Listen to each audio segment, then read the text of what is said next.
Hi there, I'm Dr. Capacitor, your resident expert on all things capacitors here at nichicon America. Let me guess, you're here to learn about capacitor dielectrics. You're in luck. I just happen to have a sampling here of my favorite dielectrics with me. And you know what? I got a block of free time, so make yourself comfortable and let's get started.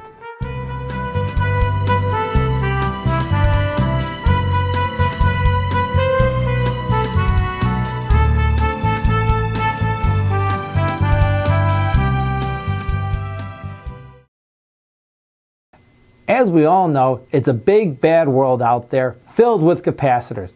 And our boys are out on the front lines powering technology with a variety of materials we call dielectrics. So, who are these unsung heroes? I'll make it simple for you. You've got your capacitor, you've got your metal plates within the capacitor, and then you've got the insulating material between those metal plates. You guessed it, pal. That's your dielectric material right there. Now you may know dielectrics by some of the more popular types. There's ceramics, aluminum oxide, aluminum polymer, tantalum pentoxide, thin films. And what about carbon? They're right here. Of course, the list doesn't stop there, but those are the most common dielectrics.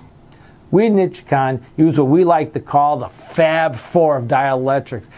They're the classics and we do them best. Aluminum oxide, aluminum polymer, thin films, and carbon.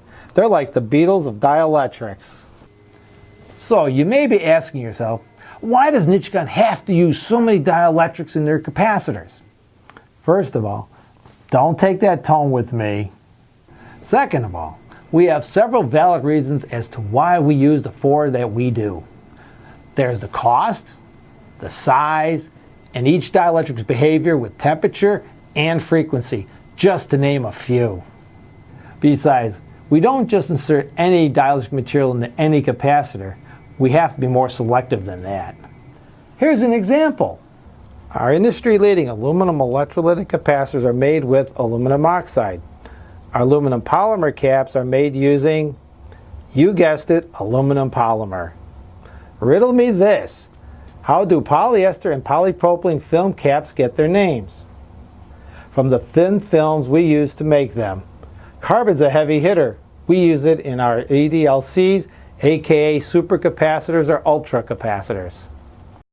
Gee whiz, Dr. Capacitor. These dielectrics sound pretty groovy. Can you tell me more? Gladly. Next time someone asks you how many types of dielectrics there are, hold up the peace sign. Two groups. The first is electrolytic types, home of your aluminum electrolytics, your tantalums, and aluminum polymers. They're called electrolytics because the capacitors in question have a liquid or solid electrolyte in them along with the dielectric. Electrolytes are very conductive compared to dielectrics. This is why it's a team effort inside each electrolytic cap. As my pop always said, there's no I in electrolyte. No two electrolytic capacitors are alike, especially if they contain different electrolytes. But you can always count on electrolytic caps to be polarized, very small, and inexpensive. They also have limited self-healing because every superhero has his limitations. Example time. Aluminum electrolytic capacitors have a liquid electrolyte and can be used up to 100 kilohertz, while aluminum polymer capacitors have a solid electrolyte and an ESR values that are much lower than electrolytic capacitors. They can also be used up to frequencies of 500 kilohertz. Group number 2, electrostatic capacitors. These capacitors are made out of solid materials and are not polarized. You'll find your film and ceramic caps here. Ceramics are typically very small and inexpensive, like electrolytics, but are used at very high frequencies. Film capacitors, on the other hand, tend to be high voltage and very large in size. They can be used in both AC and DC applications and last a long time. Now, I'm a practical guy. And I bet you're wondering about the pros and cons of electrolytic versus electrostatic. You want some tools for your proverbial tool belt. I get it. Get ready for a list of advantages and disadvantages that's going to make you better equipped and wow your friends. Let's start with aluminum electrolytics. The downsides first. Remember when I said these caps were polarized? They're only good for DC applications as a result. The life expectancy is going to be shorter than a film cap. Electrolytics are also limited in their capacitance range. They can't be made below 0.1 microfarads. We're only looking at an operating frequency of up to 100 kilohertz. But keep your chin up, because cost, size, availability are all on your side.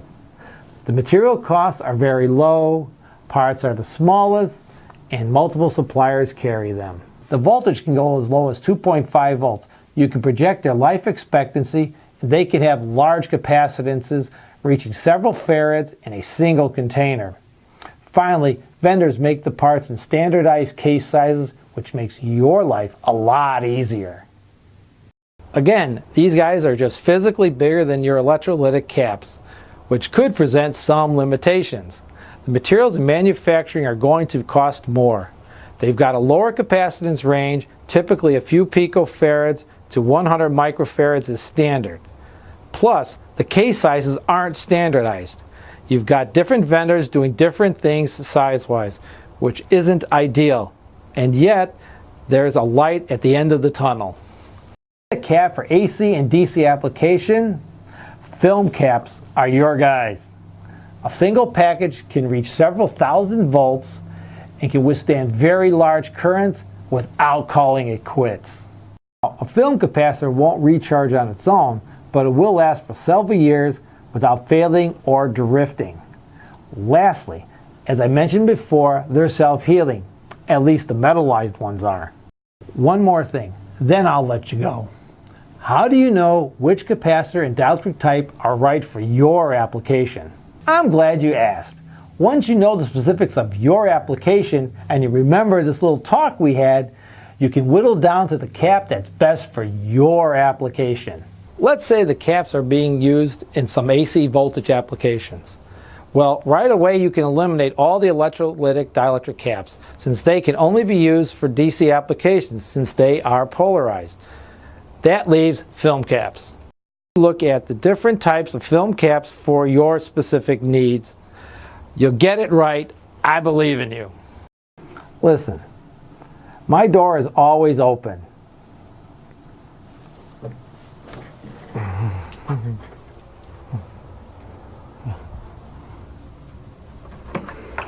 At least it is now. So if you ever have a question, remember the name, Dr. Capacitor.